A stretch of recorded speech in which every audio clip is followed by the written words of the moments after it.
And that was a battle between Kaywa and Jam Master Jay. And this is all a part of Behind the Hits, which is, a way of celebrating the people who are behind all the songs that we've loved over the years. And interestingly, I'm hearing that it wasn't just Sarkodie who's been behind this all along. So we have Alordia all the way in UK who also joined Sarkodie in making sure that this happens on social media so that we can appreciate as many people as possible. A few people have decided to disrespect with their comments, some of these music producers, sound engineers as well. And we'll talk about that. But they join me in the studios. I have Kaywa and, of course, Alordia. Good morning to both of you. Kaywa, let me come to you first of all. Good morning. Because I hear you murdered Jam Master Jay completely. How was it like? Oh, well, murder shouldn't be the word. I think that both of us showcased musically, not musically. Well, you can say that. I mean, but both of us just showcased our great talents as our music and what we produced in the past and even into the present. Okay. And I just showed him that I've been there for a long time and we are still relevant. Obiawa the master, yes, sir. Obiawa the master. But what was the reaction like on social media? I'm sure you were monitoring the comments and all of that. It was awesome. Yeah? I realized I was trending on Twitter. I think I was #1 on Twitter. And wow, it was awesome. Good. And I had a lot of DMs. I had a lot of calls. A lot of WhatsApp messages, and those alone are very encouraging, because sometimes, as producers, we think that we are left out. Mm-hmm. But when we see these things, we feel, and even my Instagram followership shot to about Charlie. And then I need to start, doing music production and all of that. Maybe my numbers will go up as well. Alordia, thank you for joining us, by the way. Now, tell me how all of this started, because initially I thought that it was just a random tweet by Sarkodie Behind the Hits, and then people started tweeting and it caught fire. But I'm finding out that you're also one of the brains behind it. Yeah, what happened? I was there and I had a call from one of our DJs called Neptuzo. Neptuzo and my brother gave me a call saying that, listen, Nigerians are doing it, Americans are doing it, but I'm the only one that can get all these people together. So let's try and do something. So then I called JQ. I spoke to JQ. This is what we want to do. And he said, okay, yeah, already I'm up for it. So I just Appear2 on the line. And when I called Appear2 said to me, oh, Sarkodie called him and they spoke about something like that. So if I want, I should call Sark. So I joined Sark up on the line as well. And we start talking. And Sarkodie said, you know what, let's team up and put this together. That's it. And that's just how it caught fire. That's it, because I got the link to get the people that we want, and Sarkodie too got the link as well. So we matched JQ and Appear2 together, and trust me, it was on fire. That's it. That's how it started. So was the plan from the onset to get these music producers to battle online, or was it just to get people to tweet about who they prefer or who they admire the more between the two producers that you kept pitching together? To be honest, when we tweeted that we doing Appear2 and JQ, people start saying that Appear2, JQ and Ama. Yeah, that's what people were saying. But that time, everything is out already, so it will be really bad to change it and go back to Ama because everything is on Twitter, it's on Instagram and stuff like that. So we decided, you know what, let's do them too. And we did it. But obviously, the fans too, they got who they want to see. Yeah. That's what we keep on doing it. Yeah. The comments generally were good. But there was a tweet that Prince Bright Bookback posted. And this is what he said. That what's all this division and confusion in the midst of chaos? Kids disrespecting their elders just because social media has granted them the freedom of expression. I don't know if it's, related to Behind the Hits necessarily. But then I just assume that I realize a lot of young people, in a bid to defend their favorite, would disrespect the other. Do you feel that maybe they didn't get the communication right in terms of what exactly the idea behind the Hits was? Yeah, they did. And one thing I would say about Ghanaians, sometimes we just jump into conclusion and we always want to do something that people will talk about. If something is just a joke, then they turn up to be like a fight. You understand? So to me, we've really made it clear that this is for culture, bringing back the memory. Because someone like JQ, He left the scene years ago. He's in America. A lot of people don't even know who JQ is, but they know the tracks. Yeah. So if you check JQ comments, a guy even said to JQ, he DM'd JQ that, listen, I've been listening to your track for 20 years and I haven't even set my eyes on you. That alone, it means something for JQ. And people was DM JQ. And like Kaywa said, JQ is not active on Insta, Yeah. JQ followers in Insta was less than 1,000. Now JQ is about 10, 12,000. Wow. You understand? So that alone, it should tell you what we did was good. Not like a competition to bring back the memories to our culture. Even a lot of people don't even know that some of the tracks that Kaywa played, a lot of people that don't know that it was produced by Kaywa. Like so which one? Wait, hold on. Because, I mean, for every song that Kaywa has produced, you hear highly spiritual. Or is that a new thing that you just introduced recently? No, Kaywa just started ice preaching not long ago. Okay. Yeah. We've been there. We started with Slicker Than the Average. We went into cassette. No, I don't know what I go talk before cassette Kaywa, then highly spiritual. But the surprise is that there's another new one coming. Hey. There's another one coming. You want to tell us which one? Yeah, I mean that's the only way to stay relevant. You know, you always have to keep your fans looking out. You know. I know that one of the things new. you did that got people talking was the fact that you released a song by Castro that we hadn't heard before. Yeah. The one with Davido. Yeah. Why did you decide to drop it at that moment? Well, I wanted to celebrate a brother. I wanted to celebrate somebody who has been there for me. I mean, people don't know what music producers go through because of our structure in here. You know that royalty system, we are still trying to build it up. So it's not strong.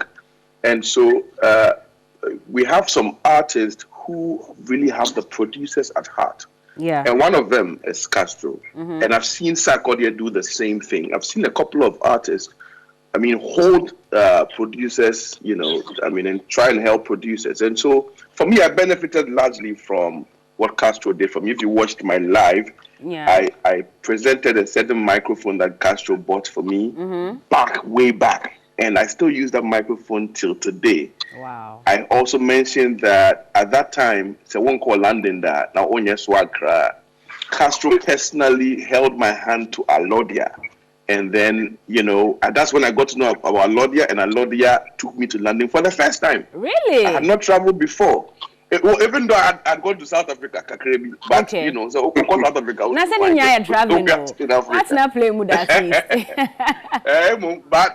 But, I got the opportunity, and not only to go to London, but when I was in London, one of the profound things Alordia and Castro did for me, even actually Alordia, was that he put me in a hotel. He put me in a hotel. I was in the hotel for about a week, and he paid for it.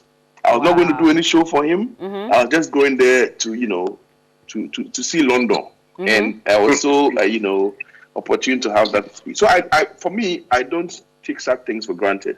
So when it was my turn, I said, I'm dedicating this to Castro.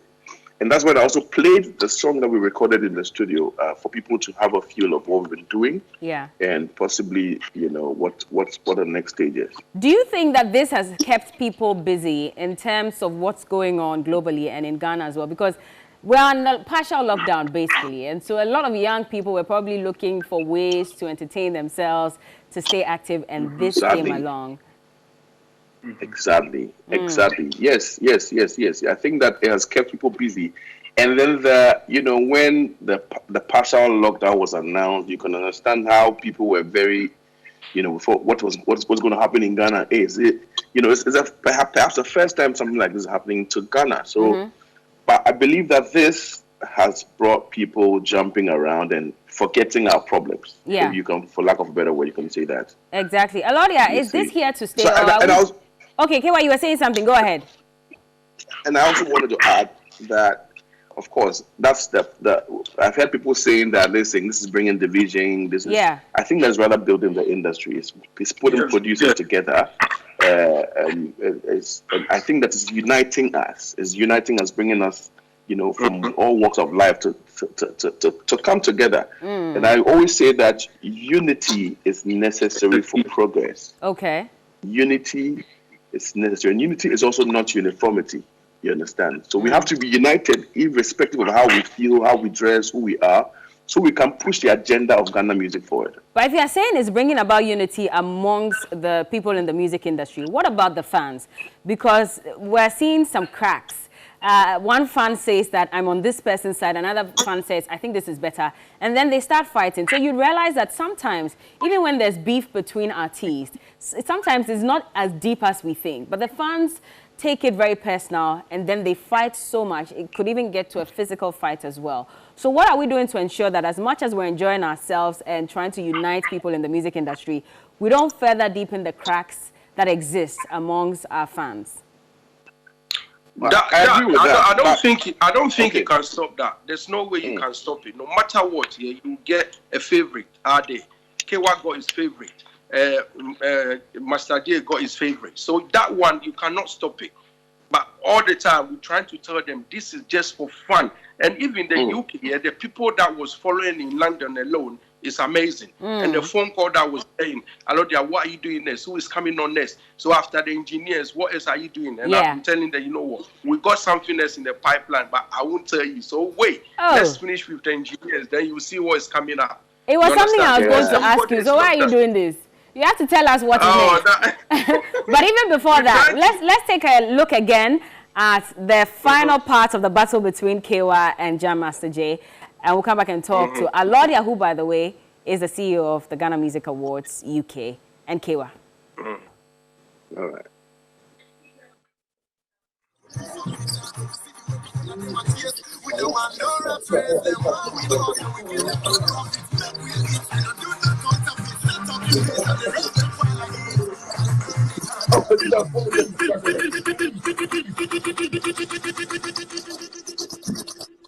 Okay. I think that I want to leave you for my kids. Let's hear this.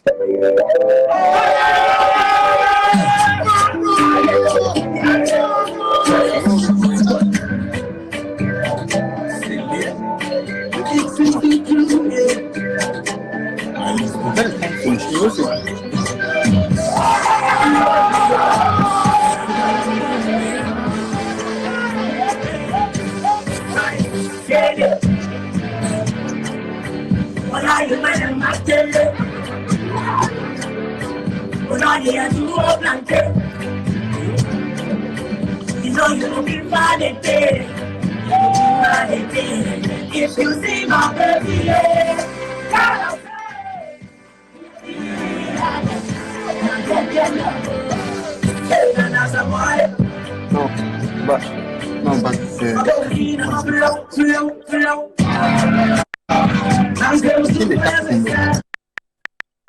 Okay, and again, that was a battle between Kaywa and Jam Master J. I have him on Skype with me as well as Alordia.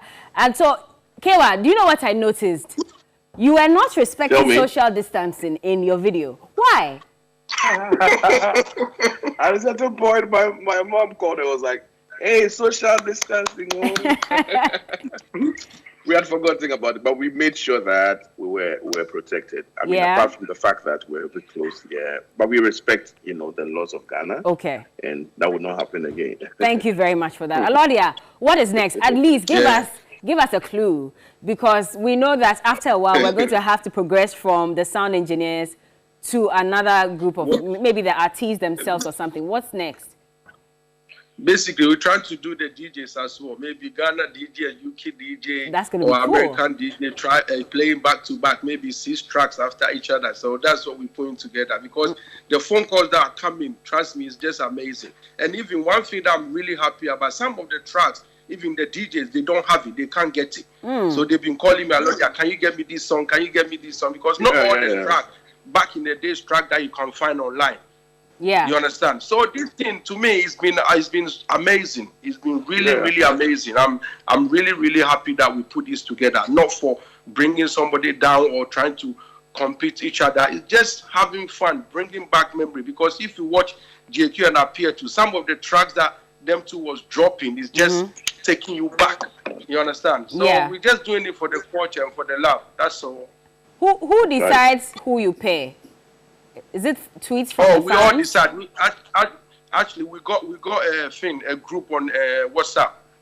Okay. That we talk about, okay, let's pay this. Then sometimes what we do, I ask them for their, I go through because obviously I'm a DJ, I go through my catalog and I make sure, okay, this guy got enough song that he can compete with this guy before we bring them on board. Because you can't bring someone that got only few hits, then you bring someone that got more hits, then you pay them, then you'll be like half an hour down the line, then one person is knocked out. You understand? So that's what we do, research it before we bring the thing up. Okay, I know you may not want to talk about this, but I'll ask you anyway. So we all know what happened with Sark and Asem and the whole, song that came out and all that. I don't know if it came out as a result of the Behind the Hits. If that's probably why Asem also dropped a track and then we got the Sub-Zero and people are saying that is a jab at this person and that person.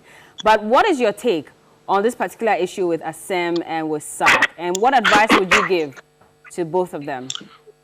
Well, we haven't talked about it yet, but sometimes, we need to, Ghanaians, we need to take stuff in a different way. Who knows, maybe Asem is trying to get back in the music industry, so Sarkodie is trying to do something for people to know. It can be that as well. Yeah. Nobody knows. You see, maybe Asem will say to Sark, I want to come back, let's do something that it will give me awareness, then I'll jump on my next track. Yeah. Maybe it's that. So we shouldn't jump into conclusion yet. Okay. Okay. This musician these days, they can do anything just to come up with another song. All right, but Kaywa, okay, is there a possibility for Asem to come back? People have been asking, where is he, what's he doing? And you know that with a lot of these artists, majority of them, unfortunately, could not really come back in full vigor like they used to when they were actually mainstream artists. Do you think that there's a possibility for Asem to come back and still sweep over the industry like he was doing in the past? I believe that, yes, I believe that. There's a strong possibility. And I think that he's coming back already because the attention is drawn on him now, ever since he brought something like that up. Yeah. And so I think that it's all healthy. I mean, once we're not insulting and, it's all healthy for the industry. So I think I listened to Shatawale once and he said that when I beef, it's for the business. And so, I mean, he's doing business with his beef. So I think it's healthy. Let's not, let's maintain a very healthy way of doing things. And that's it. All right. Well, that's all I have for you for now. So thank you so much, Alordia. It's been a pleasure speaking to you. Kaywa, I was hoping you pray for us, but you will come to you in chambers. Hallelujah. Thank you so much.